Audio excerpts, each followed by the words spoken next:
Hello friends, I'm happy to say that today I'm going to be taking you on a tour of Crossroads Village, a historic village reenactment location located northeast of Flint, Michigan, with all kinds of historic buildings and interesting artifacts to see. Let's go check it out. This is the former Davison, Michigan train station, the depot, and it was moved here in 1976 as part of the bicentennial celebration and to preserve the history of it. The train that goes on a long ride around the area.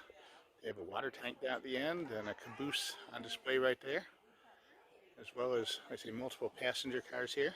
I think they have two different locomotives that run here, a diesel one and a steam-powered one. All right, we've crossed over the tracks. All right, this one right here is one of special interest to me.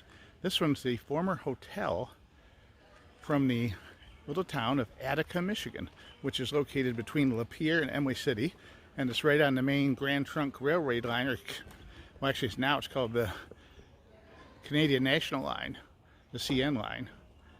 And yeah, that's beautifully renovated and restored and brought here to this location.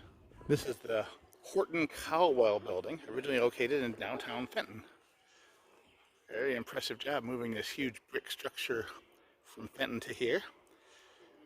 Houses the general store, cafe, and second floor opera house, offering free entertainment, which this weekend is a magic show. More of the Attica Hotel here.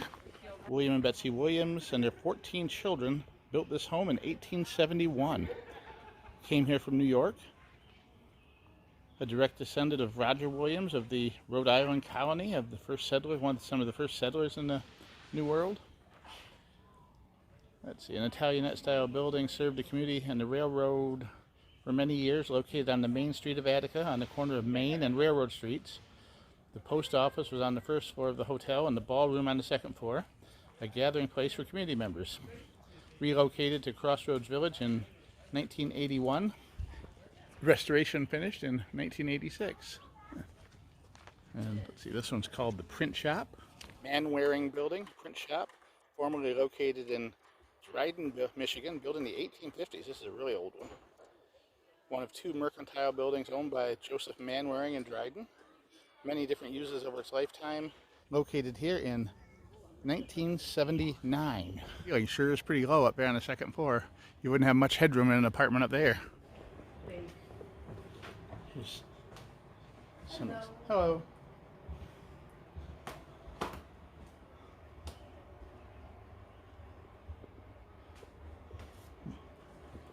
I'm going to film a little equipment if you don't want to be in the video.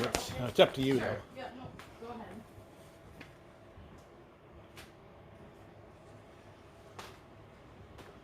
Here it's labeled as a bank, and it actually was a bank in its original life in 1878.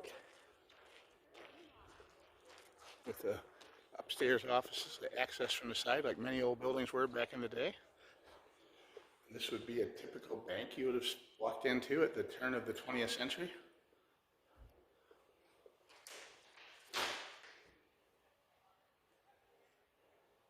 This is originally located in Vassar, Michigan, which was a hub of the lumber industry in the Thumb area of Michigan in the late 1800s and early 1900s.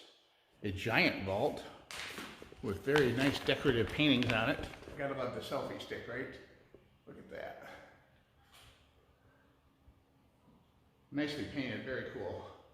Here's a picture of this building and its original location.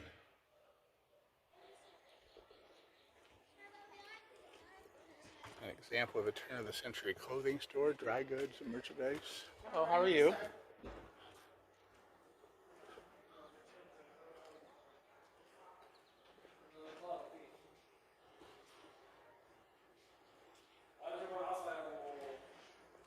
This is actually a working gift shop with merchandise and items for sale.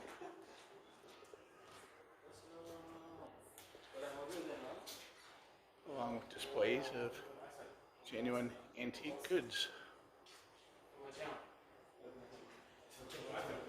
This is listed as the Fowler Barber Shop with a wood-carved barber pole out front. We'll go inside and visit the barber and get a haircut here. Hi. Hello, sir. How you doing? Good. How are you today? Good. Good. What a nicely decorated old building with all these traditional features a barbershop would have had back 100 and some years ago, right? Yep. A barber license. License from the year 1900.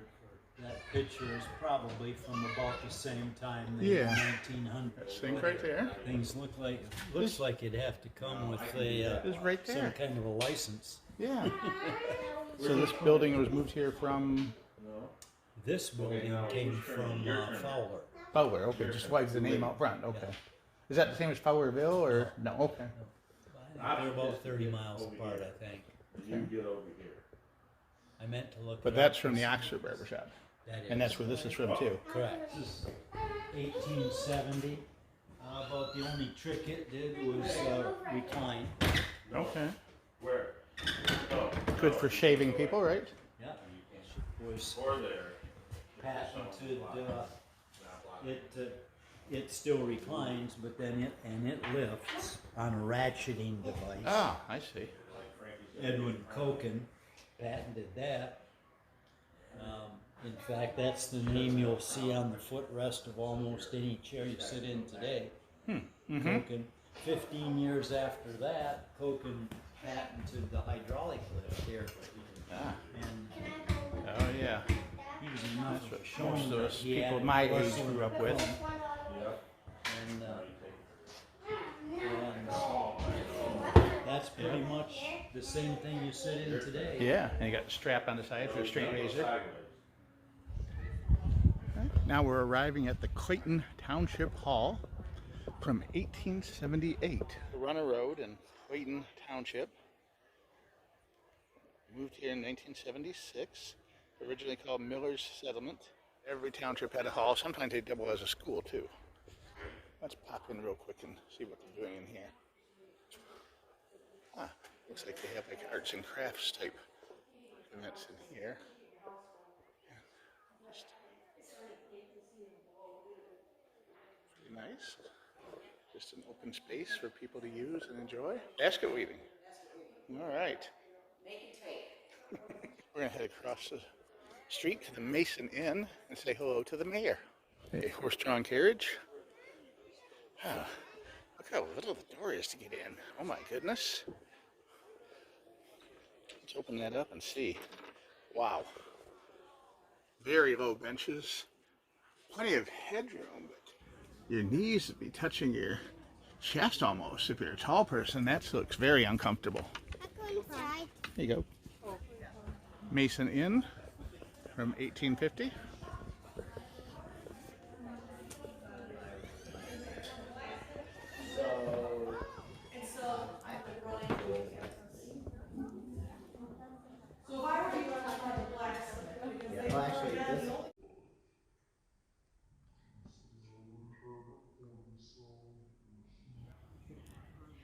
They have nice street signs here to guide you around. We're on the corner of Main and Genesee right now.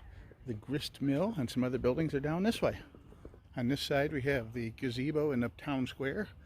And just about every small town and village back in the day would have had some sort of public gathering place in their town for people to meet up and socialize and have concerts, speeches, lectures, and events. Law office.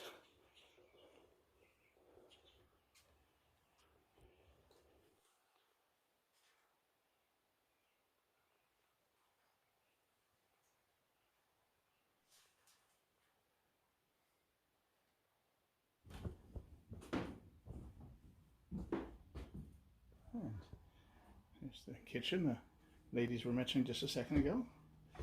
You can see it's a dry kitchen with no run. All right, we're here at the Atlas Mill, which was a grist mill used to grind and process grains.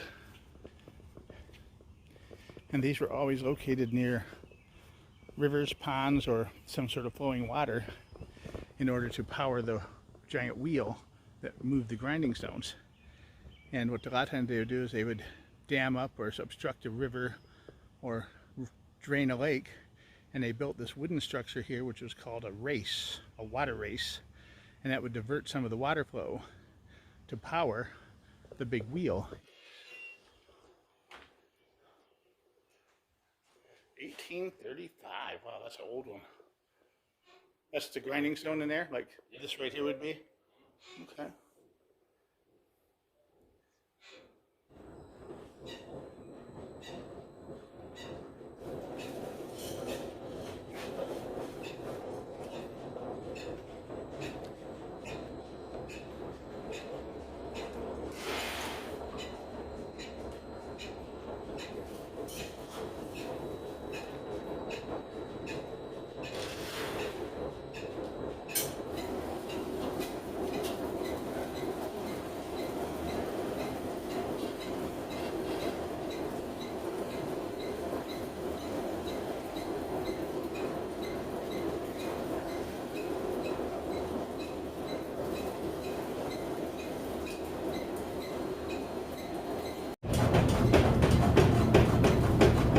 Well, that was fun, wasn't it? Seeing how that worked. Quite a process to turn raw grain and corn into usable flour. And honestly, the process today is still pretty similar. I mean, of course, there's modern equipment and electrically powered grinders, which is makes a lot of difference in the work, but it's still the same basic concept. You grow the grain, you grind it, and you make flour and different kinds of things with the grain. Where your food comes from. Look at this beautiful tree-lined street here. It just evokes all the memories of the old postcards and images you see of turn-of-the-century American small towns. Now we're coming up on an orchard and cider mill. Steam-powered operation this appears to have been. You see the flywheel-powered pump right there. Here we are inside of the cider mill. Apples would be loaded into the bins. An elevator takes them up to the top where the machine grinds them into a pulp. They're then pressed in layers and bags made out of like a cheesecloth or burlap type material. And the cider runs down into vats or containers underneath as it's being pressed down tight. And that's the actual press right there off a belt-driven pulley system powered by steam. Today's market, a little over 100. You just put the apples in the top, you crank it, the pulp comes down, then the juice comes down. Hand-powered press. What would they have used for bags for the pressing on these? Cheesecloth. Cheesecloth, okay. Yeah. Yeah, that was kind of well rounded for everything. Sure. Not really a commercial type operation, but for a Right. local farmer to Right. make some for his family and friends, right? Yep, I said somebody. This next building coming up looks like a carriage house. Charles Wisner, a prominent Flint citizen and tinkerer, built this in 1878 at his residence at the corner of Court and Lapeer Street in Flint. Son of Moses Wisner, the 12th governor of Michigan, who lived in Pontiac actually, built the first automobile ever constructed in Flint. Huh, I did not know that. Development of the automobile and a view of this carriage house, how it looked in 1970. It's both.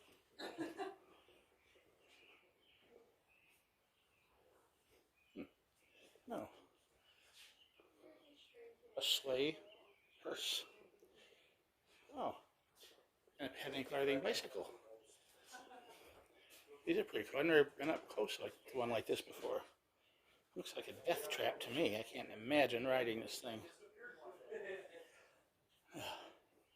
Look at that. I can't see how that wouldn't kill you. That looks very dangerous. It's got the same kind of bicycle seat we have nowadays. Same kind of handles, a steering stem and shaft. Very similar construction to today's bicycles, except for how big the wheel is. And that's a solid rubber wheel too. Huh. And here's another hearse. It looks like it may have been child size, but it's pretty small. Here in the northern states, I'm here in Michigan, every small town that was near a lake had an ice harvesting operation. They would build elevators, usually down by the lake, and they would cut large blocks of ice and carry them to ice houses. They even were shipped out on freight cars to go to cities and other places in large quantities. Ice harvesting was a huge business in Michigan. And other states too, probably, like Wisconsin, Minnesota, and those kind of places. Anywhere where it got cold enough to freeze. And here's some pictures of manually harvesting the ice with big saws and tongs and like a little elevator type thing to move it up to the loading platform. There's the pincher tongs. And this kind of went right along with the idea of the lumbering industry and sawmills. I don't know if you're allowed to open this or look in or not. Yeah, I guess you are. All right. They got over the problem of storing the ice, insulating it by uses of mass quantities of sawdust. Sawdust provides great insulation along with these extra thick doors. And this can keep winter ice stored for use all through the summer to be delivered to people's houses in blocks by your local iceman. This is a lumber drying shed. Nothing to see there except when they finish cutting the lumber, They put it in an enclosed building like that, semi-enclosed usually on 3 sides, to allow it to properly age and dry so that it wouldn't warp and split after the final cut. Another belt and pulley steam-driven operation here. We're operating the power saw. Pretty straightforward and simple process, but very, very dangerous. So many people lost limbs and appendages, or even killed by freak accidents during the processing of lumber. I have a little personal story with this church. My brother-in-law got married here a few years ago, Dan and Krista. This is the Coldwater Road Chapel, built in 1898. Cohocton Evangelical Church served the religious need of a community near Howell, Michigan.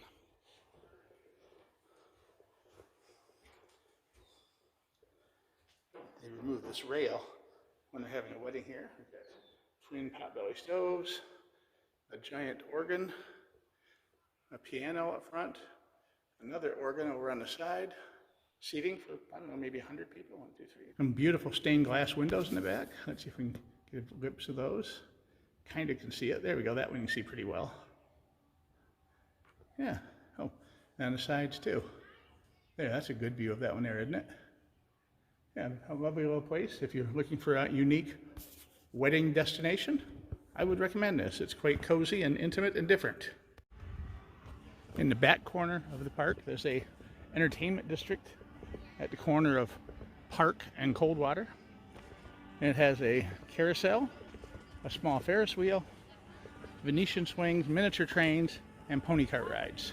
Mechanical pony cart rides. Oh. The carousel here is surprisingly fast. There's a Liberty Bell riverboat down there as well. I don't know if that's still in operation or not. It seemed to me there was some sort of issues with it mechanically a few years ago. That bell, that's huge. Made for the Seth Thomas Clock Company, New York and Chicago, 1910. Up with a foot-operated stone wheel for grinding and sharpening things. Mechanical hand-operated press. You've got the fire going in the brazier, assorted metalworking tools,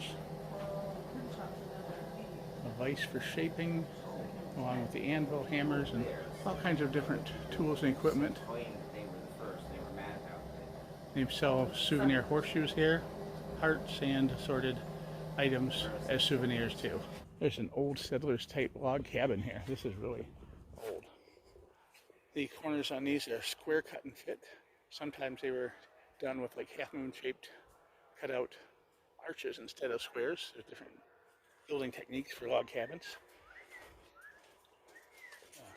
A lime type mortar or mud pack for the joints to insulate it. Large beams to hold the ceiling up. Sawn hardwood floors. A ladder going up to the upper level to save space where people would have slept. Then an all-in-one kind of room here where you have the stove, the dining table, a loom for weaving. Yeah, not a lot of fancy material goods in the old settlers' days. These would date back to like the 1830s, 1840s, maybe even earlier. I seem to remember a petting zoo here at this corner of the park, although I'm not seeing any animals out and about right now. Perhaps they're not doing it anymore, or it's just the wrong time of day.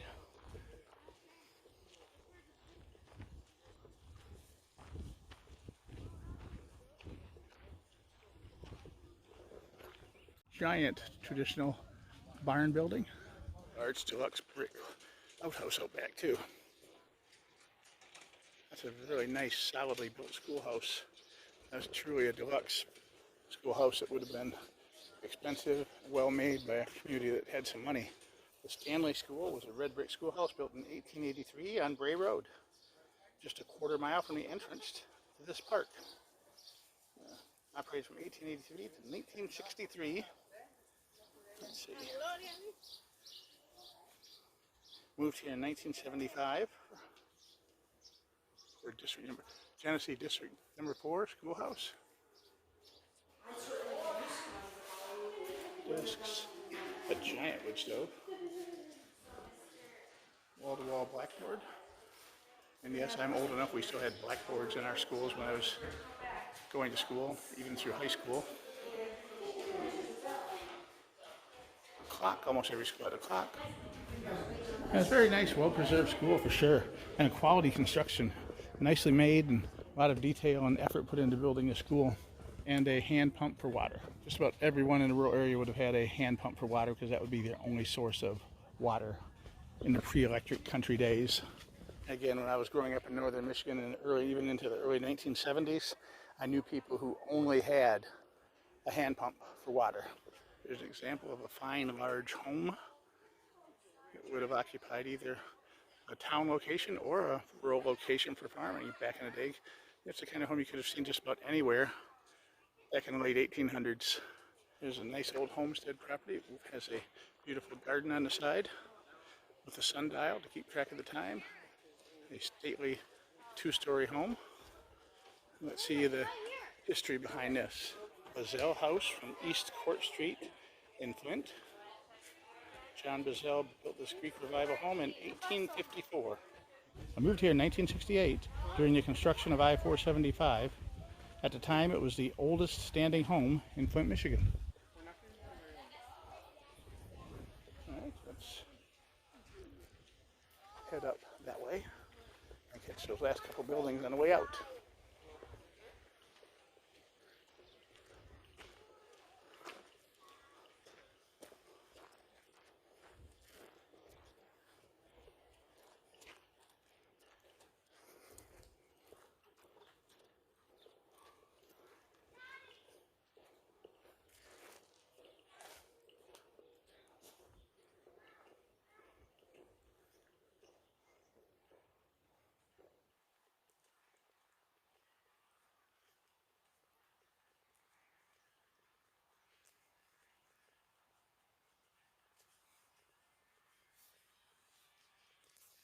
Carriage house, but it shows how you do craft demonstrations there to show how straw brooms are built and constructed.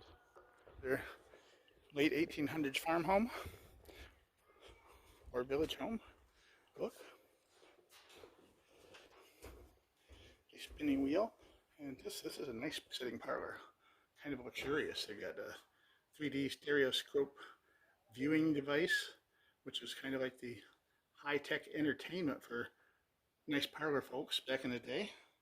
A giant family Bible, a piano, and yeah, very nice. What a nice, comfortable living space this would have been. That's Caroline's. This is the Eldridge house, and that's Caroline's room. Oh.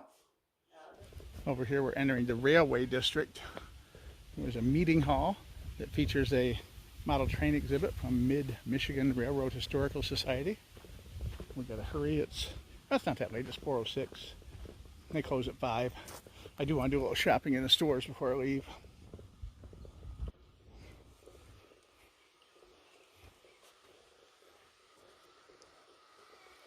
Ah, there we are. Yeah. Yeah.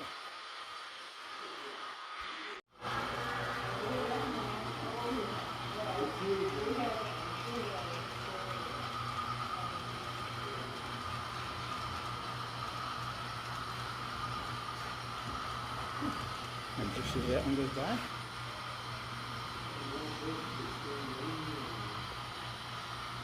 Here comes another one.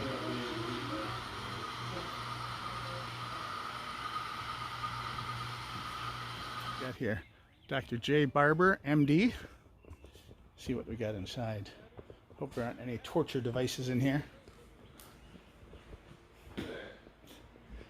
Oh, very nice. Ah, Civil War field kit. Soft and gooey. Right. But this is pretty nice. Different chemicals, I suppose, and a little scale and microscopes. Everything you need to be a doctor back in the late 1800s, eh? The thing about license until I guess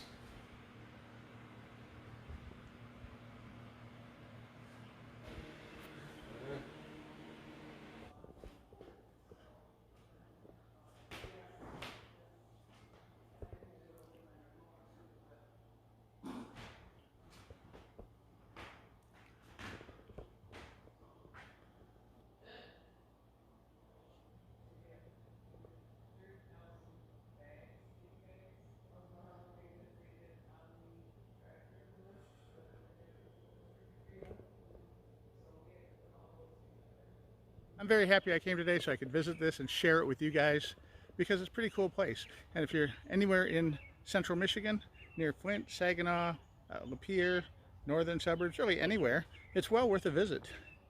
It's not as detailed or elaborate as a Henry Ford Village down in Dearborn, but to me it's much more relaxing and quiet and so easygoing. So I highly recommend stopping in here for a visit. Lots of beautiful gardens out front to welcome you. A large handicap parking area on the side. It's usually not crowded unless there's a particular special event going on. The Thomas the Tank Engine days are very popular, as well as the haunted hay rides and the Christmas decorations. It's all, they're open Thursday through Sunday till 5 p.m. Here's your admission prices right here. If you've never been to these kind of museums, they're very informative, very educational, and fun to see how things used to be back in the day. So, have a great day and bye for now.